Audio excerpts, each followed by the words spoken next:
Hola, bienvenidos. Hoy os voy a enseñar cómo hacer WH questions, es decir, cómo hacer las preguntas en inglés, cómo va la estructura de las preguntas en inglés. Atentos.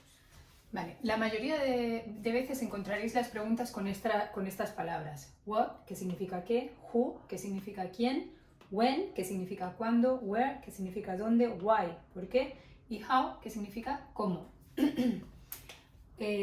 Yo para hacer las preguntas a mis alumnos siempre les doy esta formulita, le llamamos KASUK, y la fórmula del KASUK nos dice cómo formular una pregunta en inglés. En primer lugar ponemos the question word, la pregunta que hace la palabra, la información que queremos obtener, que serían estas, qué, quién, cuándo, dónde, cómo y por qué. Después pondremos un auxiliar que en primaria sería do para el presente, did para el pasado y will para el futuro, básicamente. Después, si el verbo to be, ya veréis que es diferente, pero para las preguntas en presente, pasado y futuro así simples, serían do, did y will. Después iría el sujeto, la S sería del sujeto, que es la persona que hace la acción, puede ser un pronombre, he, you, o puede ser un nombre o un sintagma nominal, por ejemplo, María o the teacher. El verbo, que con estas tres estaría en infinitivo, study, run, cualquier verbo en infinitivo, y complementos que serían los para terminar de hacer que la frase tenga sentido. ¿Vale? Y así haríamos las frases. El complemento puede ser que no nos lo encontremos, que no esté. Y las preguntas las respuestas a estas preguntas son abiertas, no son yes, no. Tienes que explicar. Si te pregunto ¿qué estudias? Pues no me puedes contestar ni sí ni no, me tienes que contestar estudio y lo que estás estudiando en ese momento. ¿Vale? Otras cositas. What, cuando ponemos what, le podemos poner un nombre detrás. Por ejemplo, what book, what time, what story. Cuando queremos decir, pues, ¿qué historia te ha gustado más? What story did you like most? ¿Vale?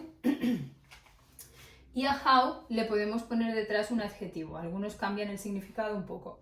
Por ejemplo, si os digo how deep, ¿vale? Sería cuán profundo. Claro, nuestros alumnos pequeños no utilizan esa expresión cuán. Entonces yo se lo hago traducir por cómo de profundo es. Y con eso, así el cómo no le cambian el significado y ya me viene bien que lo sepan así. Básicamente, esto sería cómo formar preguntas en inglés. Ahora veremos algunos ejemplos. Bien, aquí tenéis unos ejemplos de preguntas con la estructura que os he explicado, KASUK, ¿vale? Por ejemplo, la primera, What languages do you study at school? ¿Qué lenguas estudias en el colegio? Tenemos question word. Este sería el nombre que le hemos sumado al what. Veis que what puede ir con un nombre, pues aquí le hemos puesto este nombre. Do, que sería el auxiliar. You es el sujeto. Study es el verbo que os he dicho que iba en infinitivo. Y at school serían los complementos que necesitamos para terminar de precisar la frase, de ponerle ahí su complemento circunstancial. La estructura es la que os habíamos dicho, tiene sentido. Otra, ¿quién? Who do you go with? ¿Con quién vas? Esta sale mucho en primaria y es un poco complicada porque fijaros, la estructura es la misma, pero nosotros este con, que es la preposición, lo ponemos delante, ¿con quién vas? Y sin embargo, en inglés, como es un complemento, se pone al final, igual que en las otras estructuras. Esta es un poco de las que lo suele liar. Who do you go with?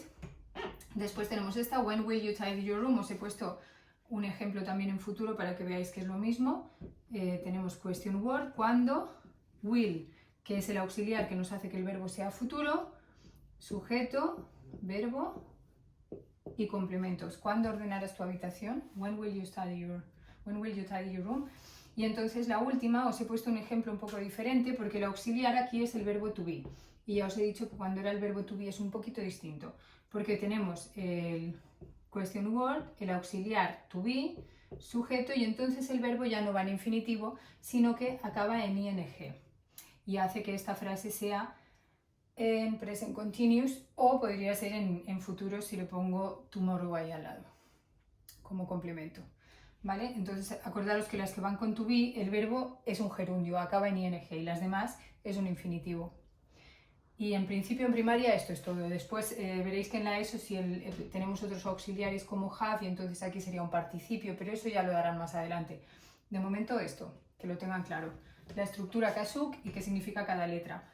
Question word, auxiliar, subject, verb, complements. Eso es todo. Si queréis recibir más vídeos como este, suscribíos a mi canal.